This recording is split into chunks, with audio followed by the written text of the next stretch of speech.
Hey, what's up, guys?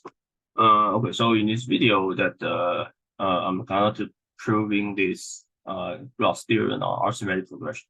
So this theorem is very famous, and it's very highly non-trivial to prove it. Okay.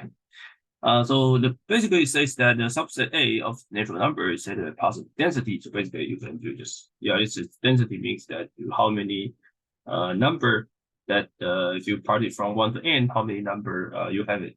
Okay. And so this theorem says that the subset of natural numbers with positive up density contains the three arithmetic progressions. Okay, so simply speaking is that if you have positive density, then you must have low enough, then you must have positive return arithmetic progression. Okay, and I like this one is the more famous with more like easy way to remember. Basically, it says that you can define R3n is the size of the largest subset n, which contains the no three-term arithmetic progressions. Then R3n is like a little capital as a small a. So basically, what this means just take this, divide by this, and the n goes to infinity. Then must go to 0. Okay. Okay, so this is Roth theorem. So there's no constant, no positive density set which don't have the length3 arithmetic progressions. Okay, and in order to prove this previous video that you need to start with this Zamaradi regularity lemma. And you can go plus this triangle counting lemma, that you can get so-called triangle removal lemma. And in this video that we start with triangle removal lemma and we do some trick. Basically, we do like in the computer science, we do the reduction. Okay, so we reduce these three-term arithmetic progressions problem to the graph theory problem. So after that, it becomes graph theory. And then we can use the graph theory tool to prove this theory.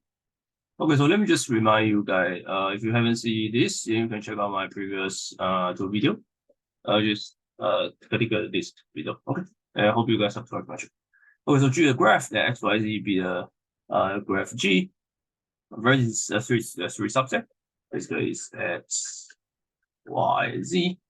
Right, and basically, this theorem says that if you are pairwise epsilon regularity, then there's a dense set. There are dense enough.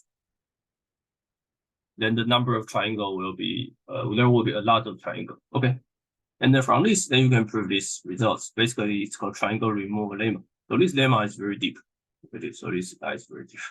So let's say that for every epsilon greater than 0, there's a delta greater than 0 such that any graph on vertices with less than or equal to delta n cube triangles can be made triangle free by removing epsilon n square edges. So basically, you pick any epsilon, right? Let's say 0.0001, then you can find very small delta, but there exists some positive delta such that if you remove such a number of edges, then you always remove the some proportional to delta n cube triangle. So this is the powerful result. If you think a little bit, you will think this is very non-trivial. And so this is corollary. Okay. So this is corollary basically say that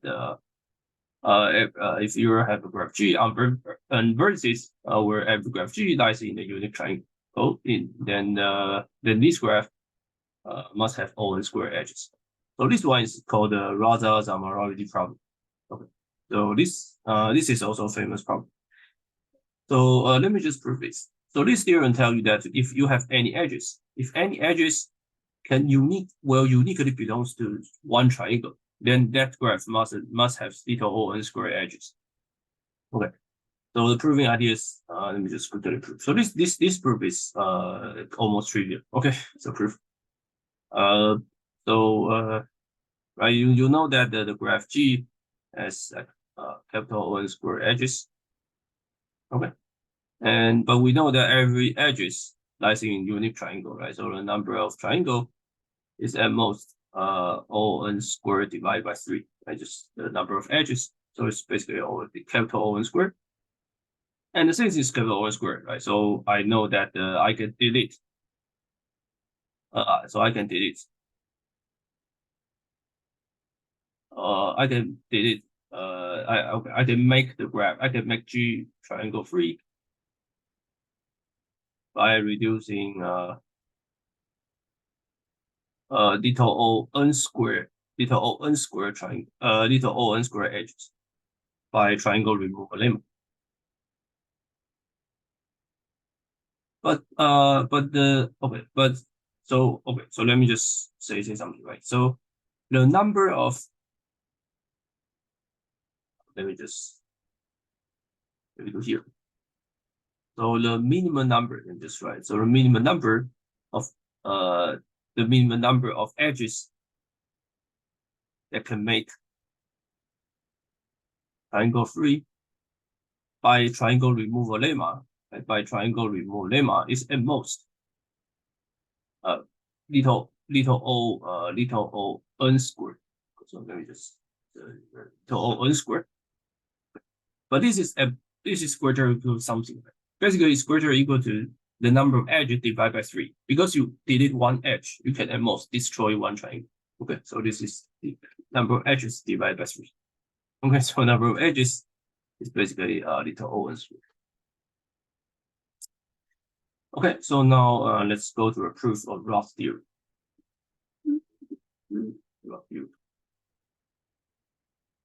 So we want to show this. We want to show this. Okay, so in order to do this, we make a in terms of computer science, we do the ideal code reduction. Okay, so given a set A, which is a subset of N, which A is 3AP3. So there's no length3 arithmetic progression, and we construct a graph. Right? So we construct a graph. Graph G. Okay, so this graph G is basically the first basically just let's say we take M to be F2 and mod plus 1. So and reduce to finite group. Okay, so we just say that so graph G is just let me just say the vertices. The vertices is just the 3 copy of the M. Copy. How should I use it? So just 3 copy of the M. So we just do this, the M. Okay, so these are vertices. Now I say this part is X, this is Y, this is. Okay. So now I define all the vertices by having a defined edge, right? So let's say I pick any element X and Y. So in X and Y cluster, if so you just write down if X belongs to X and Y belongs to Y cluster, if X, Y are connected in these edges, if and only if Y minus X belongs to A. So these two vertices connected. If Y minus X is in A. Okay. Now I do the same thing, right? If X, Y belongs to Y and the small z belongs to Z. If Y, the E, if and only if B minus Y is A. Now finally, if X belongs to X, D belongs to Z. If small x Z belongs to E, if only if B minus X divided by 2 is A. Okay, so Y minus X, D minus Y, and D minus X divided by 2. Okay, hopefully it's true. Okay. Okay, so now I claim the following. I claim this is if A is 3AP3, then this implies that this graph G. Okay, I should say each edge in G has exactly one triangle. Okay. Let me just write down why, right? Because what A is 3AP3, right?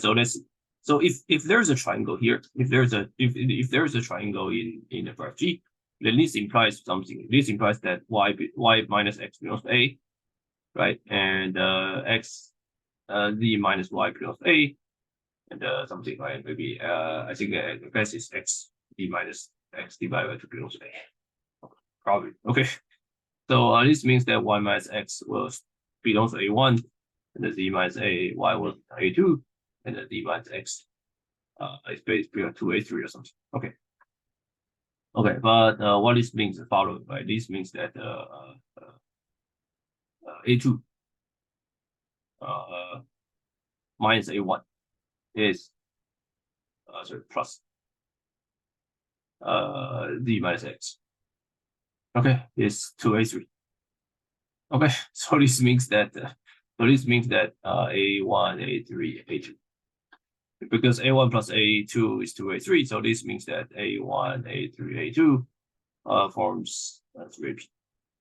Okay, but a has no 3ap except for trivial one. Okay, so a has no 3ap except the trivial one, right? So this implies something. This implies that a1 must be equal to a2 and a3. Okay. So, but if a1 equals to a2 equals to n, then equals to a3, that means that if I pick x here, then an a, then there's only one y. Okay. So if there's an edge, if I pick x here, then this number must be equal to x plus a1. If I for some party, so okay. So if these edges are fixed, meaning that x is fixed and a1 is fixed. Once I fix these 2 points, then the only remaining one to make this guy to be a triangle, make this guy forms a triangle, must be some point here, and this guy must be like x plus 2a1. That's it. Okay, right? Because these are a1, and then these are a1. Okay, divided 2a1 divided. Okay, so this means that the only way to make it each edge become triangle use the trivial 3ap. Okay, so finish the proof, right? Because each edge in G has only one triangle, so we can use the by triangle removal lemma. So we know that the number of edges in the graph G, so in the graph G must be more O n squared. In this case, OM squared, but it's like the same as O. Okay, so number of vertices is O n squared, right? So what's the number of edges? Okay, so in each x, right? So each x, I can pick a1, right? So each x, I can pick a1, right? So each x, basically there's m. So yeah, m, right? M, and each x in m, I can pick the number of edges a, right? So it's a. Then there are three of them, right? So it's basically O squared. And but m is like also m is the capital O n, right? So this proves that a must be small O n. Okay, so let's finish the proof of Roth theorem, and yeah, see you guys next week.